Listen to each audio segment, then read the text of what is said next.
Hi అండి, నేను మీ Shilpa Vinay. Welcome to Vincy kitchen.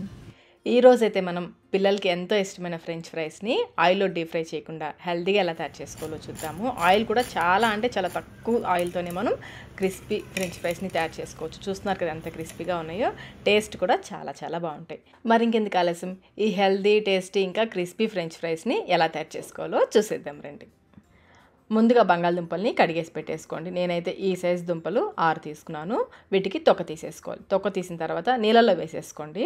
అన్నీ కూడా నీళ్ళల్లో వేసేసుకుని ఇప్పుడు వీటిని మనం ఫ్రెంచ్ ఫ్రైస్ లాగా కట్ చేసుకోవాలి. కొంచెం లావుగా కట్ చేసుకోండి, మరి సన్నగా కాకుండా కొంచెం లావుగా ఉండేలాగా కట్ చేసుకోవాలి. కట్ చేసుకుని ఈ ముక్కల్ని కలర్ చేంజ్ అవ్వకుండా ఎప్పటికప్పుడు నీళ్ళలో వేసేసుకోండి. అన్నీ కూడా కట్ చేసి ఇలా నీళ్ళలో వేసేసుకుని వీటిని ఒక 2 సార్లు అయితే ఈ ముక్కల్ని బాగా కడిగేసుకోవాలి. ఇందులో స్టార్చ్ అంతా పోయేలాగా 2 సార్లు కడిగేసుకోవాలి. సైజ్ చూడండి, ఈ మాత్రం ఉండేలాగా కట్ చేసుకోవాలి. కొంచెం లావుగా ఉండేలాగా కట్ చేసుకోవాలి. 2 సార్లు కడిగిన తర్వాత ముక్కలు మునిగేలాగా నీళ్లు పోసేసి పక్కన పెట్టేసుకోండి. ఇప్పుడు స్టవ్ పైన ఒక పెద్ద గిన్నె పెట్టేసుకుని దీంట్లో 3 వంతుల వరకు నీళ్లు పోసేసి ఈ నీళ్ళని మరిగించుకోవాలి. నీళ్ళు ఇలా మరుగుతున్నప్పుడు ఇందులో 1/2 టీ స్పూన్ సాల్ట్ వేసేసి బంగాళదుంప ముక్కలు కూడా వేసుకోవాలి. నీళ్ళలో వేసుకున్న బంగాళదుంప ముక్కలు ఉన్నాయి కదా, అవన్నీ వేసేసుకోవాలి. ఫ్లేమ్ అయితే హైలోనే పెట్టేసి ఈ ముక్కలు వేసాక ఒకసారి కలుపుకోండి.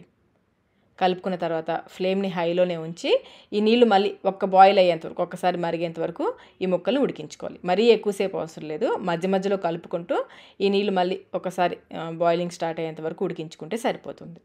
ఇలా ఈ బంగాళదుంప ముక్కల్ని కొంచెం సేపు వేనీళ్ళలో ఉంచడం వల్ల ఇందులో స్టార్చ్ అంతా పోయి ఈ ఫ్రెంచ్ ఫ్రైస్ చేసినప్పుడు బాగా క్రిస్పీగా వస్తాయి. చూస్తున్నారా, బాయిలింగ్ స్టార్ట్ అయింది కదా. ఇలా మరుగుతున్నప్పుడు నీళ్లు రాకుండా జాలిగరిటతో ఈ ముక్కల్ని తీసేసి ఒక గిన్నెలోకి వేసేసుకోండి.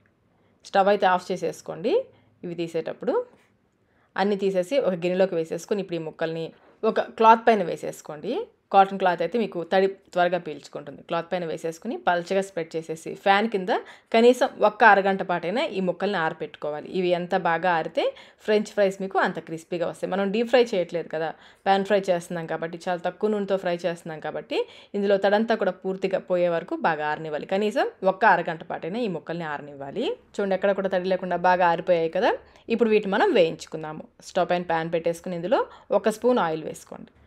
ముందే ఎక్కువ ఆయిల్ వేయొద్దు, అవసరం అనుకుంటే మధ్యలో కావాలంటే కొంచెం వేసుకోవచ్చు. ముందైతే 1 స్పూన్ ఆయిల్ వేసేసి ప్యాన్కి అంతా కూడా ఈ ఆయిల్ అంతా కూడా స్ప్రెడ్ చేసేసుకోవాలి.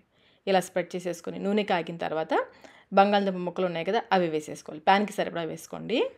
ముక్కలకి ఆయిల్ పట్టేలాగా బాగా కలిపేసుకుని ఒకదాని మీద ఒకటి లేకుండా పల్చగా స్ప్రెడ్ చేసుకోవాలి. ఈ ముక్కలు అయితే ప్యాన్కి నిండుగా వేసేసుకోండి. ఇవి వేగడానికి కొంచెం టైం పడుతుంది.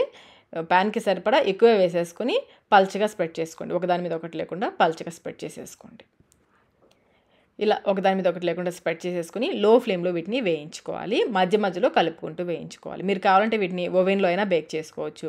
ఎయిర్ ఫ్రైయర్ ఉంటే దాంట్లో అయినా చేసుకోవచ్చు. మధ్యలో టాస్ చేసుకుంటూ కొంచెం లైట్గా ఆయిల్ స్ప్రే చేసుకుంటూ ఓవెన్లో అయినా బేక్ చేసుకోవచ్చు. కలిపిన ప్రతిసారి మళ్ళీ ఒకదాని మీద ఒకటి లేకుండా పల్చగా స్ప్రెడ్ చేసుకుని కేవలం లో ఫ్లేమ్లోనే వేయించుకోవాలి. అలాగే మీకు వేయించేటప్పుడు ఆయిల్ తక్కువగా ఉంది అనిపిస్తే కొంచెం ఆయిల్ వేసుకోండి. మరి ఎక్కువ వేసుకోవద్దు. 1/2 టీ స్పూన్ ఆయిల్ వేసుకొని మీకు ఎంత క్రిస్పీనెస్ కావాలో అంత క్రిస్పీనెస్ వచ్చేంత వరకు వేయించుకోవాలి. ఇవి వేగడానికైతే కొంచెం టైం ఎక్కువే పడుతుందండి. నిదానంగా వేయించుకుంటేనే మనకి ఈ ఫ్రైస్ బాగా క్రిస్పీగా వస్తాయి. మధ్యలో కలుపుకుంటూ బాగా క్రిస్పీగా చూడండి, ఈ విధంగా క్రిస్పీగా అయ్యేంతవరకు వేయించేసుకోవాలి. చూసారా, ప్యాన్ ఫ్రై చేసినా కానీ ఎంత క్రిస్పీగా వచ్చాయి కదా. ఇలా వేయించేసుకోండి. ఇదే విధంగా మిగిలినవన్నీ కూడా వేయించేసుకోవడమే. ఇప్పుడు వీటిని ఒక గిన్నెలోకి వేసేసుకోండి. చూస్తున్నారా, క్రిస్పీనెస్ మీకు అర్థమవుతుంది కదా ఎంత క్రిస్పీగా వచ్చాయో. గిన్నెలోకి వేసేసుకొని ఇందులో రుచికి సరిపడినంత సాల్ట్, ఆల్రెడీ మనం ఉడికించేటప్పుడు కొంచెం వేసాం కాబట్టి చాలా కొంచెం వేసుకుంటే సరిపోతుంది. అలాగే కారం కావాలనుకుంటే కొంచెం కారం కూడా వేసేసుకొని ఈ ముక్కలకి, ఈ ఫ్రైస్కి ఈ ఉప్పు కారం బాగా పట్టేలాగా కలుపుకోవాలి. అంతేనండి, ఎంతో క్రిస్పీ టేస్టీ ఫ్రెంచ్ ఫ్రైస్ అయితే రెడీ అయిపోయి. మరి ఇంకెందుకు ఆలస్యం, ఈ పద్ధతిలో హెల్తీగా ఒకసారి ఫ్రెంచ్ ఫ్రైస్ని మీరు కూడా ఒకసారి తప్పకుండా ట్రై చేయండి. ట్రై చేసి మీకు టేస్ట్ ఎలా అనిపించిందో మాకు కమెంట్ రూపంలో తెలియచేయండి. వీడియో నచ్చినట్లయితే లైక్ చేయండి, మీ ఫ్రెండ్స్కి, ఫ్యామిలీ మెంబర్స్కి షేర్ చేయండి. ఇలాంటి మరిన్ని రెసిపీస్ కోసం మన విన్సీ కిచెన్ యూట్యూబ్ ఛానల్ని సబ్స్క్రైబ్ కూడా చేసుకోండి. Thank you.